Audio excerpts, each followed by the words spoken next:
Crypto money finds its way into elections, your news update, and we talk airplanes on this edition of State of the Bands Weekend, starting right now. Hello and welcome to Arbitrage, State of the Bands Weekend for May 14th, 2022. I'm Joshua Stark. The impact of unsolicited help and campaign advertising shows how cryptocurrency tycoons are emerging as political power players. They are pouring millions of dollars into primary elections as they try to gain influence over members of Congress, Republican and Democrat, who will write laws governing their industry as well as other government officials who are crafting regulations. This year, for the first time, industry executives have flooded money into federal races, spending $20 million so far according to records and interviews. It's a delicate but deliberate march by companies that by their very nature make money based in part on evading government attention. U.S. producer prices soared 11% in April from a year earlier, a hefty gain that indicates high inflation will remain a burden for consumers and businesses in the months ahead. The Labor Department said Thursday that its producer price index, which measures inflation before it reaches consumers, climbed 0.5% in April from March. That is a slowdown from the previous month, however, where it jumped 1.6%. The report included some signs that price increases are moderating, but at a painfully high level. The year-over-year increase in April fell from the 11.5% annual gain in March, the first decline in the yearly data since 2020, and the monthly gain of 0.5% was the smallest in 7 months. Google on Wednesday took a big step toward pushing its Pixel product lineup down a road already paved by Apple and its array of trend-setting devices. The latest additions to its 6-year-old Pixel brand will include Google's first smartwatch that draws upon the features and expertise that it has gained from last year's $2.1 billion acquisition of fitness gadget maker Fitbit. The new watch, targeted for an autumn release, marks Google's first major attempt to make its mark in wearable technology, a market that has been growing steadily since Apple introduced its smartwatch in 2014. Until now, Google's presence in the smartwatch market had been limited to making a version of its mobile Android operating system for watches made by other companies.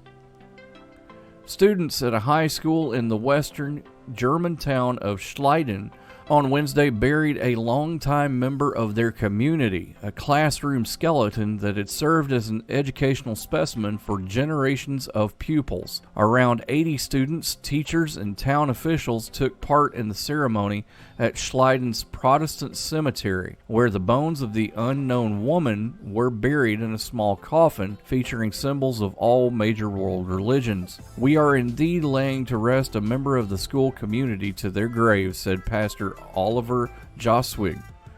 The skeleton, dubbed An Bien, Vietnamese for mysterious peace, had been in the school's biology department since 1952. Students had for years pushed for the woman's remains to be buried, but plans to do so were delayed by the pandemic, German news agency DPG reported. The school hopes eventually to learn more about the origins of the skeleton once the results of DNA samples taken are returned. More after this. It's Thursday night, and you're grabbing drinks with some friends. Started off with a pitcher for the table, which quickly becomes 2. There's pool. And there's the photo booth. All right, everybody squeeze in. Say cheese! Followed naturally by an order of wings. And another. Can we get some extra ranch sauce? Then there's the ceremonial nightcap. So what are we doing this weekend? And lastly, it's back to the car, which, if you're buzzed,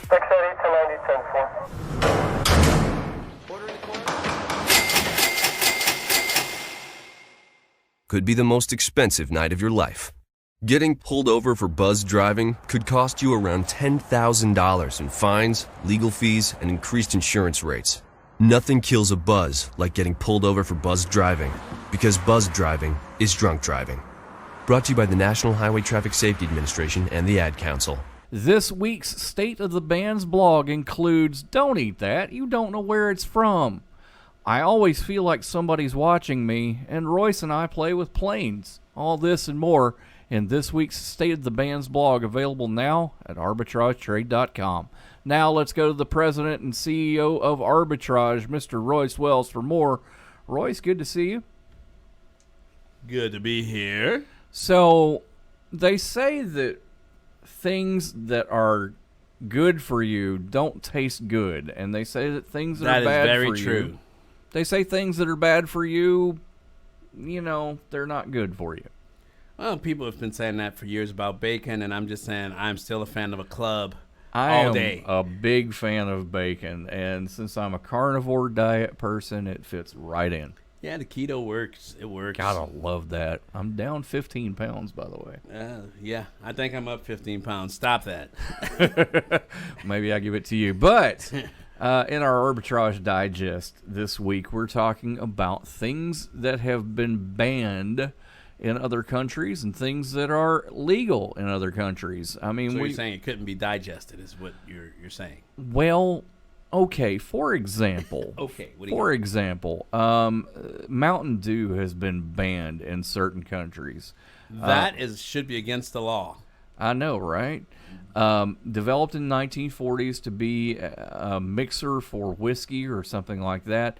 It was one of those things that been around for quite a while, and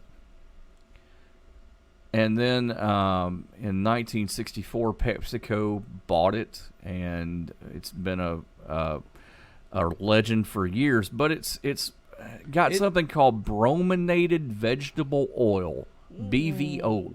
Wait, so we're drinking vegetable oil? So it's literally like we're drinking gasoline or... okay, why not? I had one this afternoon, and boy, did I like it. But the thing is that it's banned in places like Japan and places like the European Union. The reason for this is that it's BVO is kind of commonly used in citrus flavored drinks. So wait, not my crush, not my Fanta. What? Fanta, 7-Up, Sprite, whatever you want. I mean, it's citric acid, anything that has citric flavor. But I will say this: BVO has been removed from Mountain Dew as of 2020. Tastes kind of different. Oh no! Why are you gonna mess it up? It's sort of like they want to take the cocaine out of Coca-Cola. I just don't understand it.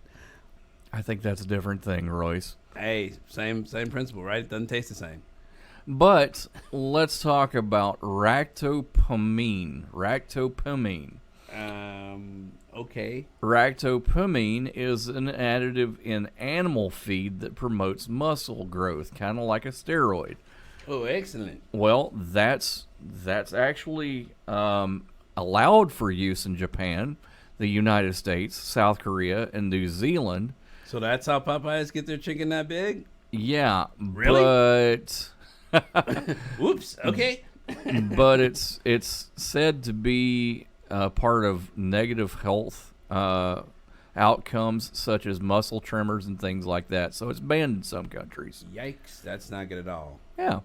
More after this on Arbitrage State of the Band's weekend. Stick around. Hi, we're the Goo Goo Dolls. We're fortunate that we can give our daughters everything they need to grow and learn. But not every child can focus on classes and play dates. Nearly 13 million kids in the U.S. face hunger.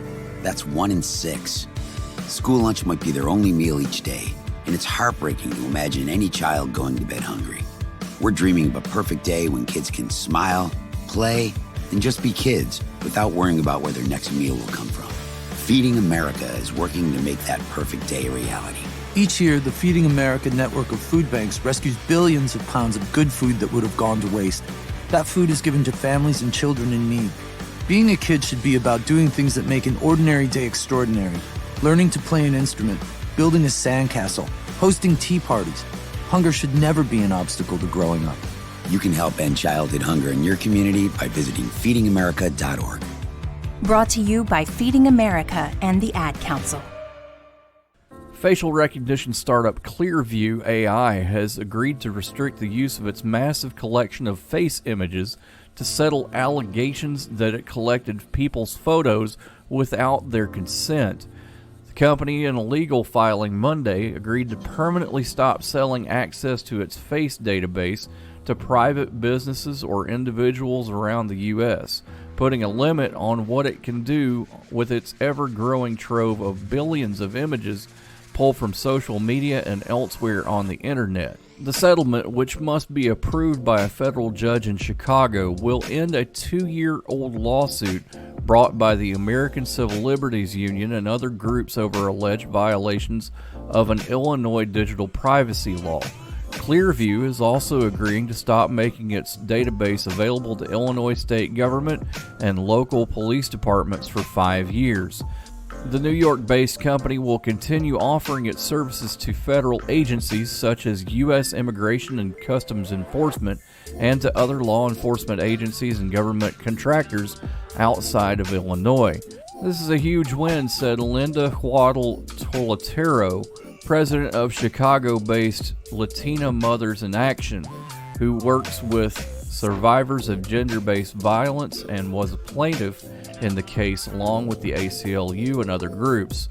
Among the concerns raised by Tortolero's group was that the photos posted on social media sites such as Facebook or Instagram, turned into a face print by Clearview, could end up being used by stalkers, ex-partners, or predatory companies to track a person's whereabouts and social activity. A prominent attorney who was defending Clearview against the lawsuit said the company is pleased to put this litigation behind it. The settlement does not require any material change in the company's business model or borrow from any conduct in which it engages in the present time, said a statement from Floyd Abrams, a lawyer known for taking on high-profile free speech cases. Abrams noted that the company was already not providing its services to police agencies in Illinois and agreed to the 5-year moratorium to avoid a protracted, costly, and distracting legal dispute with the ACLU and others. Illinois' Biometric Information Privacy Act allows consumers to sue companies that don't get permission before harvesting data such as faces and fingerprints. Another privacy lawsuit over the same Illinois law led Facebook last year to agree to pay $650 million to settle allegations that it used photo face tagging and other biometric data without the permission of its users. It shows that we can fight these companies when they're taking these kinds of actions, Toletero said of the Clearview settlement Monday. It also highlights the fact that there are many ways that social media and the technology companies that collect this kind of information could be harmful to Americans. The settlement document says that Clearview continues to deny and dispute the claims brought by the ACLU and other plaintiffs, but even before Monday's settlement, the case had been curtailing some of the company's controversial business practices.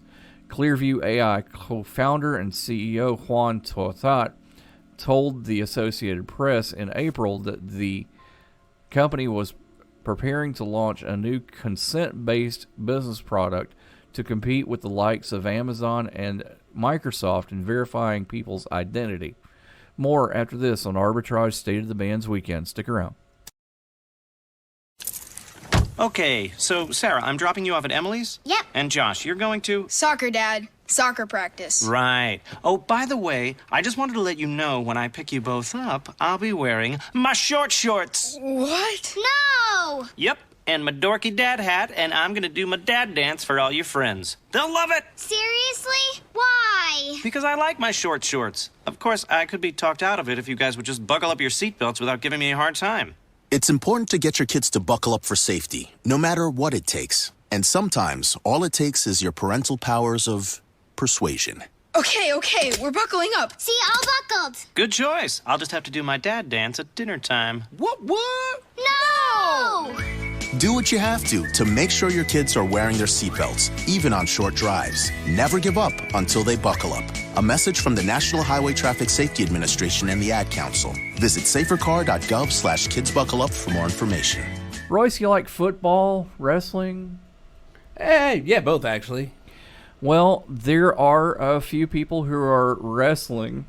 See what I did there? Oh, boy. With the state of Mississippi right now. Grappling? Yeah. So state of Mississippi has talked about more specifically, the Department of Human Services have talked about suing retired NFL quarterback Brett Favre and 3 former pro wrestlers, along with a lot of other people and businesses, to recover some money that was meant for welfare.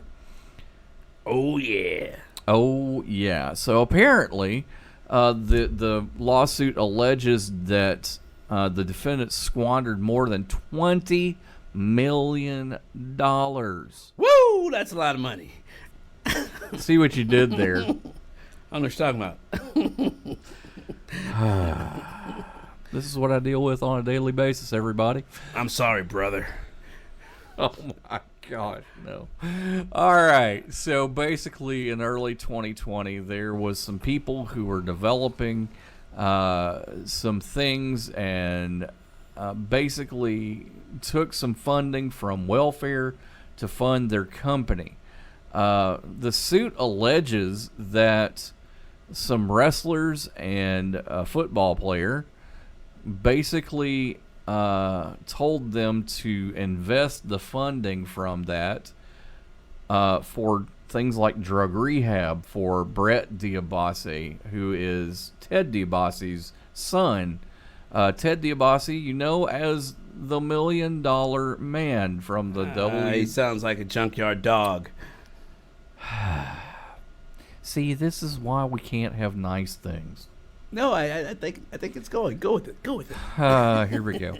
Okay, so the $1 Million Man, Ted DiBiase, currently he's an evangelist and a motivational speaker, and apparently received $1.7 million in welfare grant money in 2017 and 2018 for mentorship and marketing and other services. Okay. Wow. Well, last year they demanded repayment of some misspent welfare funds, including the $1.7 million, because he never showed up apparently to speak at certain events. Also, Favre, apparently, who lives in Mississippi, Brett Favre, has been accused of $1.1 million in fraud. Wow, I hope he doesn't have a punisher. Who's Now- going to punish him? Now, you know, we have seen this before. People do welfare fraud. What's the bigger picture here? Yeah. What is the bigger picture? Josh, tell me. Let me know. Well, I mean, the bigger picture is we as taxpayers feed into this program that is supposed to help people who are disadvantaged, but yet we see millionaire football players and former wrestlers and that sort of thing benefiting from it. Yeah, that's the unfortunate part. For as many good people there are out in the world, there are a lot of bad people as well. Well, and it's really hard to stomach sometimes, actually. Absolutely. And we'll keep following this case as we go along. More after this on Arbitrage State of the Bands Weekend. Stick around. No word in the English language is less convincing than probably. Are you sure we should get matching tattoos on our first date? Sure. We'll probably stay together. Probably? It's been 23 minutes since I ate. I can probably swim. You should wait 30 minutes. Okay, now tell me what to do. Cannonball! Cramp! Oh, I have a cramp. I can probably hit the green from here. Probably. Can I get a mulligan? Ready to go? Hey, are you sure you're okay to drive? Yeah, I'm pretty sober. Yeah, I'm probably okay. Probably okay isn't okay, especially when it comes to drinking and driving. If you're drinking, call a cab, a car, or a friend. Buzzed driving is drunk driving. A message brought to you by NHTSA and the Ad Council. Since the beginning of the COVID-19 pandemic, small businesses have quickly adopted remote working and transitioned to new technologies such as contactless payments and online ordering. Unfortunately, these adjustments have come with increased risks. According to a 2022 report from Barracuda, a cloud and network security company, small businesses with fewer than 100 employees receive 350% more social engineering attacks like phishing, scamming, or email compromise than larger businesses. Compared with larger companies, many small businesses have fewer resources to dedicate to cybersecurity, leaving them vulnerable to the ever-evolving tactics of cyber criminals. And dealing with the consequences of a cyber attack can be seriously detrimental to a business's bottom line, costing approximately $25,000 per year. Learn how to protect your small business from cyber attacks with these 4 tips. Number 1, evaluate your online systems. Before you can effectively protect your business from cyber threats, you should have a complete understanding of your current ecosystem of online security operations. You can ask, what do we do on any machine that's connected to the internet whatsoever, says Andrew Lipton, Vice President, Head of Cyber Claims at Antitrust Financial Services, a small business insurance company. Business owners should understand where their data lives and classify what types of data they store, for example, names, addresses, social security numbers. Lipton suggests reaching out to a legal expert, especially if you're handling sensitive information like social security or credit card numbers, to get a better understanding of the consequences of a data breach and get a professional opinion on how you protect your data. Then you're in a good position to talk to your internet service provider to find the best way to secure your most important information. 2. Implement cybersecurity best practices. Even without the firepower of larger companies, small businesses can create a defense that discourages cyber criminals from carrying out their attacks, said Najima Sultana by email. Sultana is the Chief Security Officer at Veeam, a global payments provider for small businesses. As a business owner, you can implement basic security and hygiene practices such as installing firewalls to prevent unauthorized access to your networks, using antivirus software and ensuring it's updated regularly backing up data and storing it offline or in another location, not just in the cloud, creating strong passwords and not using the same password across different accounts, requiring multi-factor authentication, which asks for 2 identifying factors such as a password and a code to access accounts and systems. 3. Train your employees and yourself. You and your employees are often the first line of defense in protecting your business from cyber attacks. In fact, according to the 2022 Global Risks Report by the World Economic Forum, 95% of cybersecurity issues can be traced to human error. Receiving basic cybersecurity training can help you and your employees learn to identify common threats. 4. Invest in cybersecurity insurance. Cybersecurity insurance can help protect your business from financial losses caused by incidents such as data breaches, ransomware attacks, and hacking. More after this on Arbitrage, State of the Band's Weekend, including more with Royce, so stick around for that. Why was the basketball court all wet? Because the players kept dribbling on it. The dad joke. Corny, groan-worthy, but also one of the simplest ways to share a moment with your kids. What did the buffalo say when he dropped his son off for school? Bye, son. So take a moment to make your kid laugh, because dad jokes rule. Make your kid laugh today. Go to fatherhood.gov. Brought to you by the U.S. Department of Health and Human Services and the Ad Council. Adopt US Kids presents What to Expect When You're Expecting a Teenager. Learning the lingo. Jelly. Jelly adjective. Jelly is a shorter, better way to say jealous, as in Chloe, I am like so jelly of your unicorn phone case. You don't have to speak teen to be a perfect parent. Thousands of teens in foster care will love you just the same. Visit adoptuskids.org, brought to you by the U.S. Department of Health and Human Services, Adopt U.S. Kids, and the Ad Council. Royce, you ever flown in a small plane? You can reach me by airplane. Here we go. What? Keep going. You know it's going to happen. I just drew that line out there. All right. You can reach me with your mind. This is what I deal with every day. So, Royce, you might know I'm a student pilot. Yes. And airplane stories kind of get with me, right?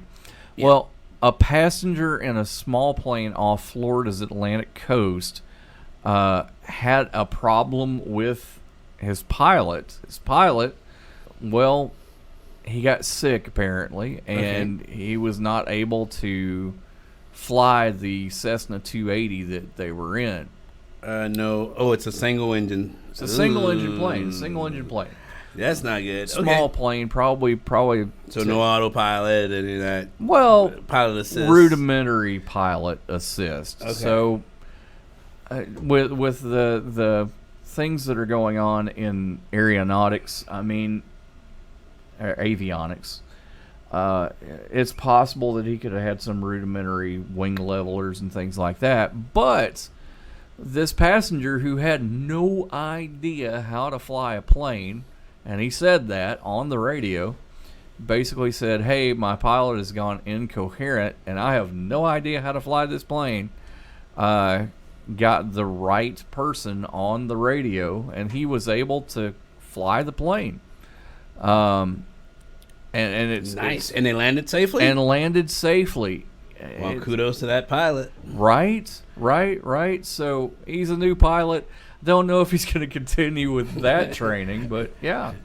As they say, you learn in the seat. And boy, did he. Trial by fire. Speaking of people who need to learn their lesson, Trevor Jacob, who we've talked about before. That guy again? Yeah, a YouTuber who crashed his plane. He's a daredevil. On purpose. We can say that now because there's a 13 minute video of him crashing his plane. He crashed a 1940 Taylor Craft, which is a horrible thing to do. It's a nice plane. Come on, people.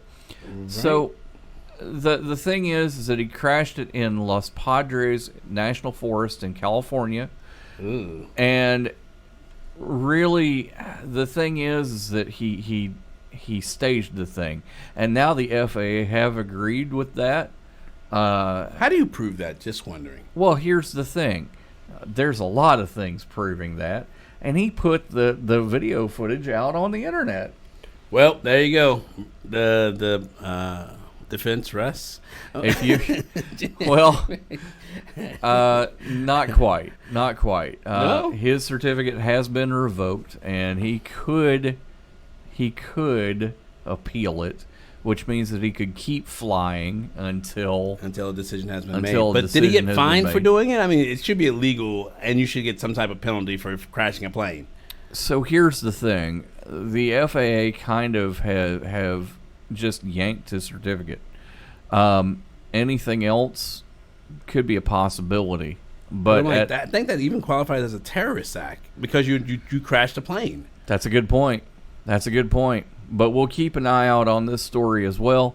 More during the week. But have a great weekend, guys. We'll see you next time on Arbitrage State of the Bands. Well, it'll be daily on Monday. See ya.